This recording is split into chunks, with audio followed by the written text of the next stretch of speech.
Well, hello again. Time for a little update. I'm sorry I haven't really kept up with it the last week or so. I've been kind of a useless air breather. This week was rougher than most. I'm down now about 65 pounds.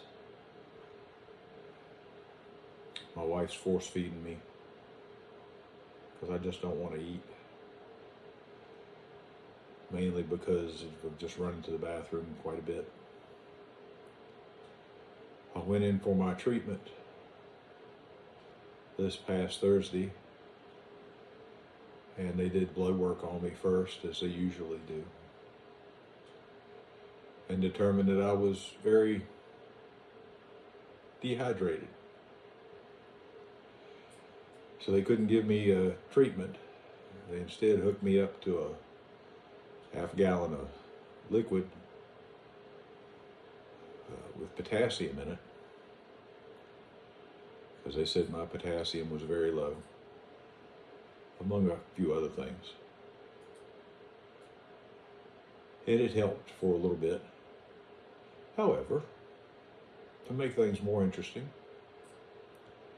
about 12 hours later, as I'm laying in the bed,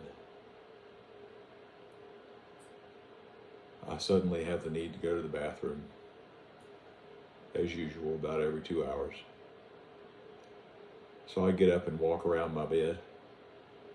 As I'm rounding the last curve around where my guardian Remo, we've made him a nice tall bed, I just kept leaning. Couldn't control it. Had no sense of direction, no balance, no nothing. So I face planted in his bed and landed on the floor on my hip, which bruised up pretty bad. And after laying there for a couple of minutes wondering what the hell I was going to do,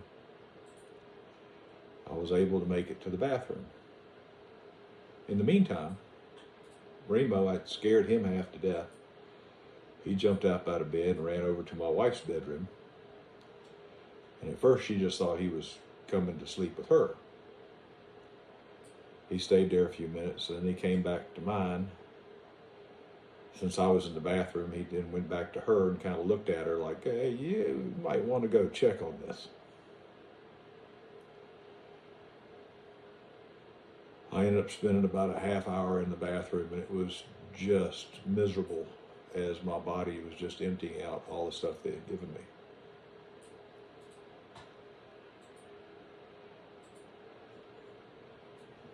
Then another strange thing happened, because I didn't have enough going on. I lost bladder control. I'd have the urge to pee, and if I didn't make it to a bathroom within 2 or 3 seconds, it was just too late. So after several changes of clothes, I had to get in touch with the doctor's office. Talked with a nurse practitioner, very nice lady. I had to explain to her what was going on, and the fact that when I was peeing, I was passing quite a bit of blood. She's of the opinion I have a UTI. I've never had a UTI in my life, ever. So I'm assuming this is where this chemo treatment has weakened my own system, that it can't fight off infections. So she called in a prescription for antibiotics and potassium, which I'm now taking every day, and Imodium, which I didn't really want to take because I don't like being constipated, but at the same time, getting up every 2 hours to go to the bathroom just sucks, especially at night.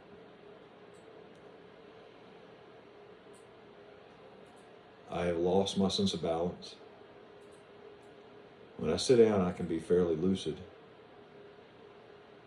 but when I stand up, suddenly feel very dizzy, kind of like if you're in a laying position and you jump up really fast and you get really dizzy really quick. Well, mine just stays with me.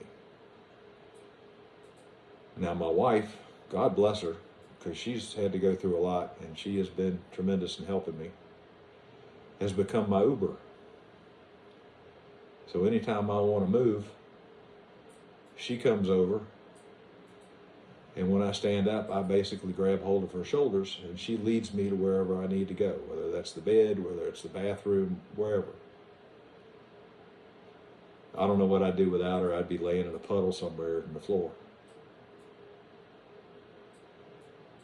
And of course, my daughter, who is awesome, and my son-in-law, who is awesome, have been tremendous in trying to help. Of course, my daughter's as hard-headed as I am, so she wants me to do certain things. And knowing me, I don't like doing certain things, especially when I'm told I need to do them. But she has been tremendously helpful. She even picked up my prescriptions for me because my wife had already been out 3 times trying to gather things up for the snow that was coming and keep us well stocked, so I'd have plenty of fluids with electrolytes and stuff in them. And I've been sucking them down like they're candy. Of course, that means I have to pee more. I've since regained some control after taking the antibiotics of my bladder. But I can tell you how embarrassing and emasculating it is for a grown man to have to change his pants because he couldn't get to the bathroom fast enough.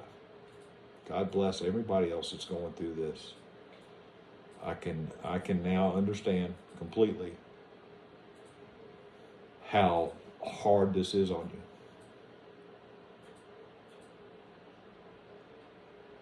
It's been a very tough road so far. And quite frankly, right now I'm looking into alternatives to chemotherapy because I don't know if I could do a second round of this after I've got 3 more sessions to do of this. And I don't know if I can do another one. I don't know if it'd be worth it. Because I'm basically worthless at this point. I sit in a chair, or I lay in a bed, or I'm sitting in the bathroom, and that's what I do. My wife right now, I'm in her office. She's sitting next to me playing World of Warcraft because it takes her mind off of things. It gives her something else to concentrate on besides how sucky her husband is.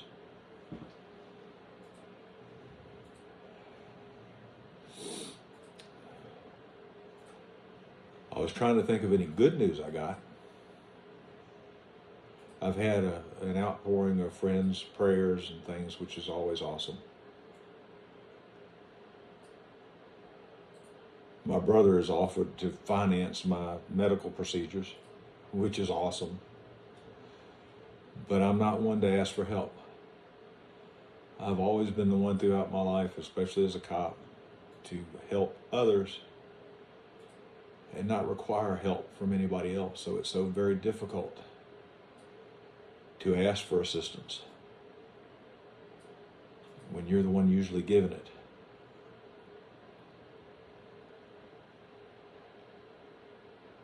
So God bless anybody going through this or their family members. I wouldn't wish this on my worst enemy.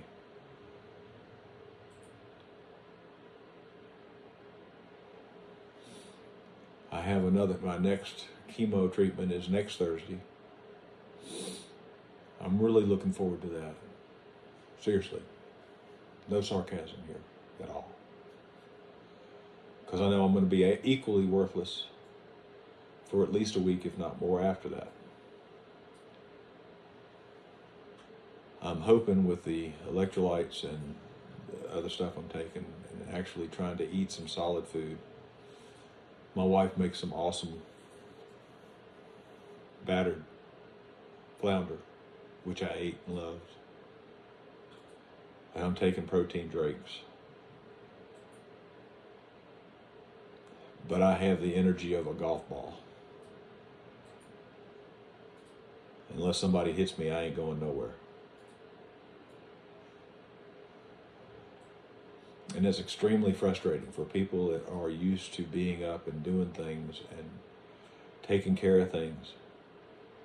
It is so very difficult to have to depend on somebody else. My son-in-law, like I said, awesome, came down this afternoon and shoveled a walkway and part of my driveway so that we could get out if we needed to.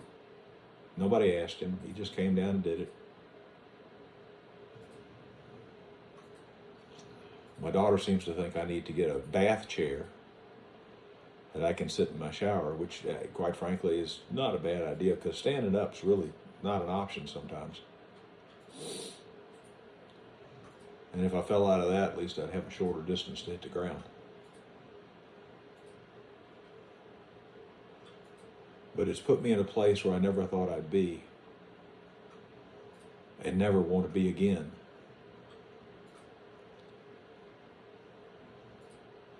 So I have to look at my blessings, my wife, my daughter, my son-in-law, my brother,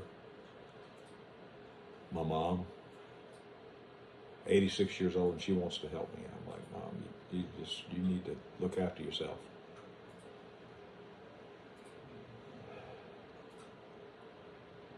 The well wishes from friends. That's pretty much the only thing that keeps me going, because I had a meltdown about a week ago. It lasted for about 5 minutes. And I shed some tears and basically asked God to either take me or heal me, but make up his mind. I keep trying to think that this is some trial, that he's trying to see how strong I am. And I don't want to lose that. But sometimes it's so difficult to stay positive when you feel so bad all the time. Hopefully I'll have some good news in one of these next videos. But that's just an update from me today. I appreciate you watching. If you do see it, please hit the thumbs up. That helps it get it out to more people, and I'm sure there are people going through the exact same thing that I'm going through. They keep it very private and wonder why you talk about it.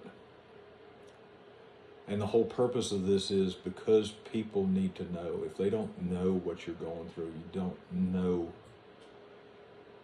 how much effect, how you treat them when you see them. I used to, have a little disdain when I'd see people park a big old 4x4 truck in a handicap spot.